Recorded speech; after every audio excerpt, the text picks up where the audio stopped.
I was listening to Dr. Izzy Justice last week talk about technology, and it was a fascinating little reminder to me that technology really can cause our brains to have all kinds of problems if we're not careful. Welcome to Winning Begins at Home. I'm Randy Gravitt. Glad you're with us today.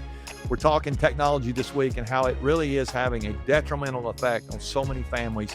I want to make sure that we focus on that this week so we can win where it matters most, and I believe that's at home. So Dr. Justice, he had an interesting little offer at the end of this conversation I heard him having with somebody. He said, if I offered you a ticket to the best restaurant in your town, it was an all-you-can-eat ticket. You got all the food you wanted. All you had to do was show up to the restaurant. He said, you would be really excited. This would be a great offer, fantastic restaurant. You show up, you get there for breakfast, you eat, and you're all excited. And, you have this great breakfast. And you're just like, oh, I need a little bit of a break here. And maybe you take a little break. And then all of a sudden you're thinking, man, this food looks so good. And the breakfast was good. So now I'm going to have a little brunch, and you eat some brunch and you take a break. And then now it's time for lunch, and the lunch is the best in town. And you start eating lunch. And he said at some point pretty quickly, you would be so full. You'd be so done with eating. You're like, I just can't eat anymore. And his point was our bodies are not designed to take in that many calories. It's just not the way we're set up. And he gave the analogy of our brains. He said when we were on technology all the time, and now the average person screen time is 8+ hours a day. Are you kidding me? It's hard to fathom that and if you think about information, not just screens, but all kind of stuff, it's pushing 10, 12 hours a day of information coming in. And his point was our brains are actually made up of soft tissue, and they're not designed to take in information all the time. We've actually turned our back on quiet and being outside in nature. And it's like we don't know how to be still anymore. And it's just kind of scary when you think about it. Well, there was a group at UCLA, some researchers who found that children who attended a device-free camp, they're device-free camps now. Kids go into camp and they're spending time. And it was interesting, this study. If kids go to a device-free camp for just 5 days, they showed significant improvement in their reading nonverbal emotional cues. It was like all this stuff that starts happening, skills that had been diminished by excessive screen time. They started making progress in all these areas. Pretty crazy when you think about it. Just 5 days to, the little digital detox going on. Now, I would just start by saying, when did the world become a place where we need kids to go to camp to get a digital detox? Unfortunately, that's the way it is. But this week, I hope you will think about a little bit of a digital detox in your own family. We talked yesterday about creating that sacred space where we could say it's going to be tech-free in the bedroom or in the family room or at the dinner table, or what you get to decide. But we're all trying this week to create a sacred space somewhere in our home that everybody's going to gather together. We're going to talk to each other, not have our technology present, not be texting under the table. Imagine those days when your kids were small. I can think back when our kids were small, and we're riding to school and we're having conversations on the way, and they're asking questions about all kind of stuff. It's the curiosity of a kid is so fascinating, and this is happening actually now even with my grandkids. They're always asking questions, and they're 4 and under. I mean, the oldest is about to turn 5, and here's what's going to happen. This happened. I saw this happen with my kids when you give somebody a device, all of a sudden their attention is going to transition to that digital device. Remember yesterday we talked about how those devices are designed to gain and keep our attention. Well, that's what happens, and we want to make sure that if we're not careful, we're going to forfeit their creativity. I mean, we're there's like this little conversation going on all the time. You give them a device and now they don't talk to you anymore. I'm imagining for some of you, you're about to go to school here in a few weeks.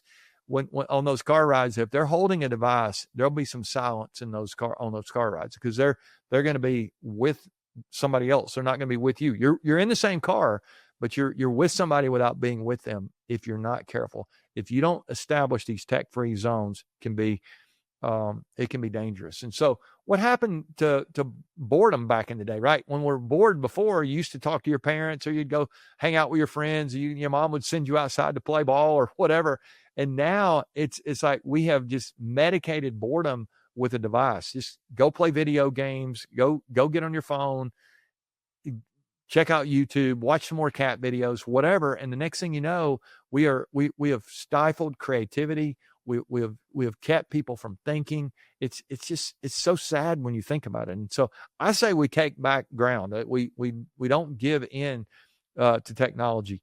And I think what's happened is, I just look around. I know this gets harder and harder every generation, but I think face-to-face communication is declining. We no longer go down the hall at the office and talk to somebody face-to-face. We shoot them an email or a text or a Slack notification, and we call that communication.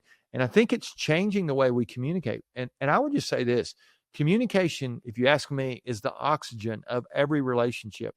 And if we don't have face-to-face communication, we don't know how to do that.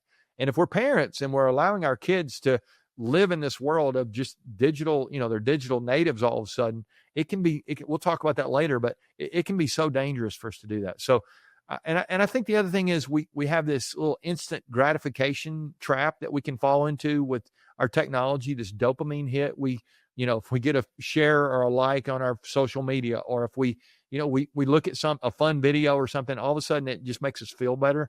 And real conversations, they require nuance. They require patience. We've got to learn to listen, all those kind of things.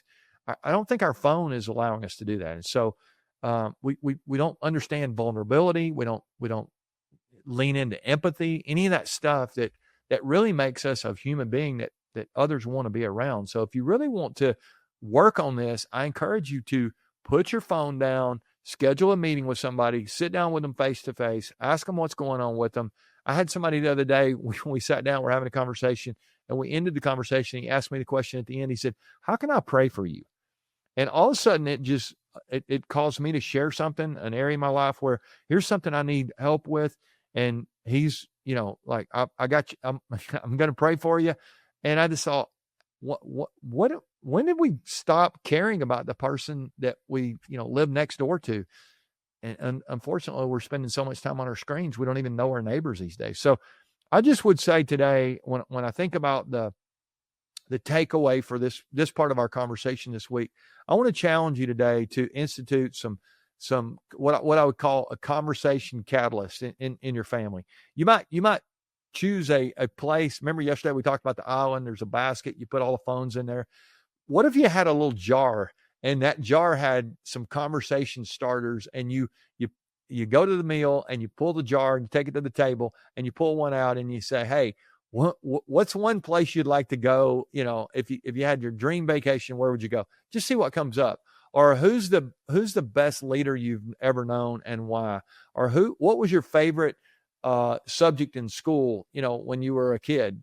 And if they're older teenagers, and all of a sudden you're thinking about stuff. If you had one idea that you could use to change the world, what would the idea be?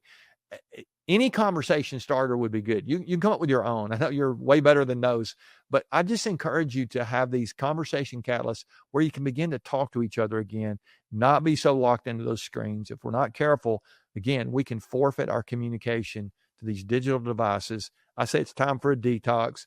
The research shows we'll get healthier, we'll get better. And here's the best part about it: our families will get stronger. I think when a family comes together, they actually set themselves apart. And I would remind you that as you leave today, that this is going to be countercultural. There's not going to be very many people who are going to be thinking about this stuff, unless you'll help me out and share with your friends and family that maybe you want to encourage to go down this road and be on this journey with you. I think it can just be powerful if we take back some of the ground maybe that's been lost here over the last few years. All right, love you guys. Come back tomorrow. I got a third layer to this conversation we're going to talk about. Hope you'll join us for that. Remember, winning begins at home.